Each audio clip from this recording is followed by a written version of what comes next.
What up, it's your boy King Meech, and a couple days ago, we had a Nintendo Direct go down, and I told y'all at the end of my little reaction I was gonna do another video giving my final thoughts, so here I am. So this is gonna be a quick little video, but I want to give my thoughts on what we've seen in that Direct that I was interested in, because to be fair, there were some things that I really don't care about, but there was also a gang of things I do care about, so we're gonna go over them. I'm gonna give my thoughts on what they showed and what I think of it all. Let's get into it. So first off, they kicked off the Direct with Overwatch, and y'all already know I was down for this. But notice I said was, which I still kind of am, right? Overwatch is coming to the Switch, ain't nothing wrong with that. But some of the footage they showed in that trailer, man, I think they showed a little bit of Switch footage, because it's hard for me to tell nowadays if the gameplay is really coming from the Switch or if it's just like a CGI, like cutscene kind of animation. I don't know anymore, and they're trying to freaking swindle me and fool me into thinking it looks better than it actually does. But I think we've seen a little bit of Switch gameplay in there. I'm gonna be honest, it didn't look too great. I mean, I don't expect it to look amazing, but it did also come out that it only runs 30 frames, and I'm not always, right, one of those people that's a tech, what do they call that? I guess what I'm trying to say is I can enjoy a game that's 30 frames, but when it comes to Overwatch, when it comes to first person shooters, we gotta have that 60 frames, so that's a little bit of a downer for me. I'm probably still gonna check it out, but to be honest, I'll probably just wait till Black Friday, because you know it's gonna be half off. I went from like a clean 9 hype level of Overwatch being on Switch to like maybe like a nice little, maybe like a 6 or 7. And then they showed us a little bit more Luigi's Mansion. They showed us some more floors. And I tell you what, I told y'all already, this game is looking clean. Not just gameplay wise, but graphically wise.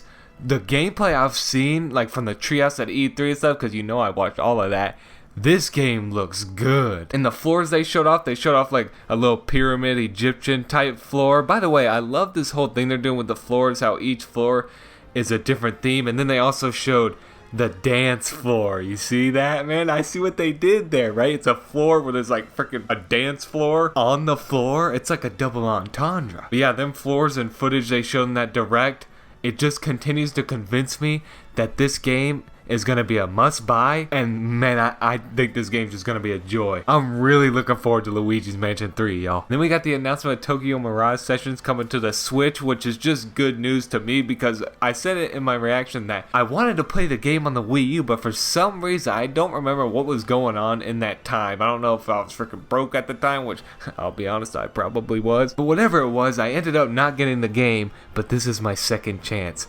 This is my chance to go back and right my wrongs. Now yes, this is another port, and I haven't been like the biggest defender of all these ports, right, because I had the Wii U, so it's like they've been porting all this stuff that I already played, but worst of all, they were using it as like actual release times to fill out the year, but it's like I already played this, so it's not really filling out the year, so I haven't been very kind, I don't think. Maybe I have, I don't know, about the amount of ports Nintendo's been putting out, but this right here is a port I can get behind because it actually benefits me. I mean, it sounds a little selfish when you put it like that, but yeah, Tokyo Mirage Sessions, bro, I'm hyped. And then they showed some more on Animal Crossing, and this was weird because everything they showed, I already knew. Like, if you watched the Treehouse Lives from E3, they literally talked about everything they talked about in this Direct, so that was just very weird. They essentially didn't really show anything new. I'm still hyped for the game, and I think the date that it's coming out is kind of funny. It's 3/20/2020. That's a lot of 20s. And then we got some information on Pokemon Sword and Shield, and y'all know this is my most anticipated game at this point in time, because Fire Emblem's out now. Luigi's Mansion is right there, don't get it twisted. Borderlands 3 is coming up too, that's right up there too. But I am so hyped for Pokemon this year. Again, I've said it a million times, I don't care about no national decks, bro. That's your guys' problem, okay? That ain't mine. I don't care. Hey, I understand where you're coming from. But we got some good information out of Pokemon Sword and Shield in this Direct. We got 2 new Pokemon. We got Poltegeist, which is like a little ghost teapot. Then we got freaking Cramorant, which is easily my favorite Pokemon shown from Pokemon Sword and Shield at this point in time. Wooloo? Get out of my face. Corviknight? Are you kidding me? It's all about Cramorant, boy. This man's special ability is him shooting a fish out of his gullet. They better make a plush of Cramorant, because I'm going to pick that up day one. But not only that, we also got probably the thing I most hyped for from this information is the fact that the character customization is actually good customization. Cause one of my biggest problems with Sun and Moon was the customization. I don't even call it customization. It was whack-amization. Wow. Did I really just say that? The customization of Sun and Moon was whack, but this, man, this looks good. You could freaking fresh your dude up in some gear. You could change their pants. You could change the freaking upper body. You could change their hair. You could put glasses on them. I'm gonna be walking around the Galar region killing the game. And we also got some things where you could cook and stuff. And then there's those little things where you can visit like people's campsites and they have like tents set up around the world, dude. That's pretty cool, man. And then of course, we had all the Smash Bros information. We had the announcement of Terry Bogard. Banjo dropped that day, bro. By the way, he's the main, y'all. I actually might do another video giving my full impressions on him, but y'all, to put it short and sweet, he fits my playstyle perfectly. It's everything I could have imagined. Thank you, Sakurai and the team. But yeah, Banjo got announced that he dropped that day. Terry Bogard got revealed, and I love the reveal trailer they have for him with the invitation getting passed around to all the SNK characters and them all missing it, and then finally Terry Bogard grabs it. Now, I don't know much about Terry Bogard. I do know about King of Fighters. I do know about Fatal Fury.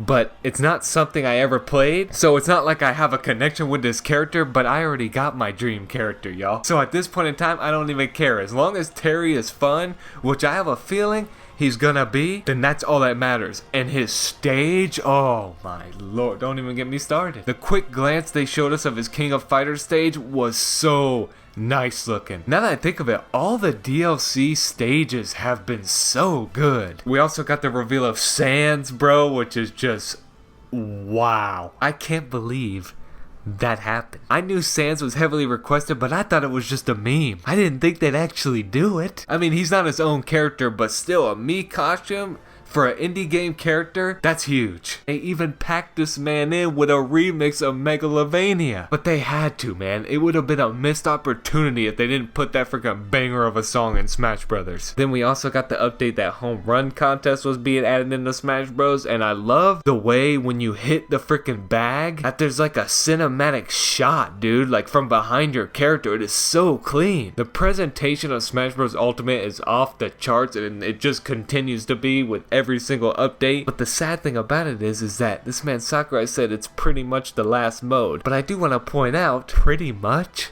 What does that mean, Sakurai? It either is or it isn't. Which one is it? But yeah, I hope it's not the last mode, because the more modes, the better. And if they're gonna keep updating with new DLC characters, which brings us to the next freaking topic, y'all, more DLC characters. This, you could argue, actually, F it. No arguing. It is the best announcement, in my opinion, to come out of this direct. Because honestly, the Fighters Pass, right, that we have now, it's coming to an end. And I've been feeling a little sad. Like, we got Banjo-Kazooie, and I was hyped, right? But in the back of my mind, I'm like, the Fighters Pass is coming to a close almost. We have 2 more characters left. And then it's over. But this man Sakurai came through once again. And I love what he said about how Smash Bros. Ultimate is just so big that he wants to continue to build on it because he might not ever be able to do this again. And that's what I've been thinking, right? Smash Bros. Ultimate is like a 1 in a billion. Like, bro, look at the roster. It's ridiculous. The amount of game worlds represented in this game is unbelievable. No other game even comes close. It don't even sniff it. But yeah, that was the best news of the direct, in my opinion, because we're getting Terry Bogard. We still got 1 more character in this Fighters Pass, and then we have God only knows how much more.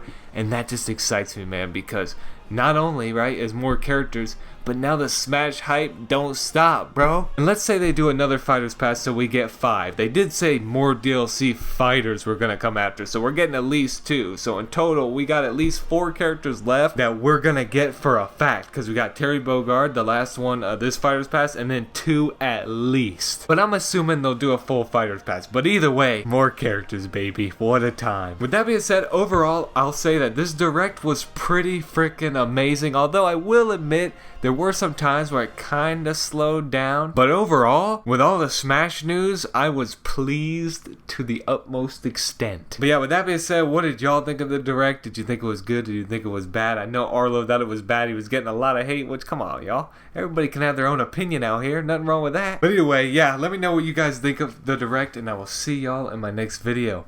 Peace.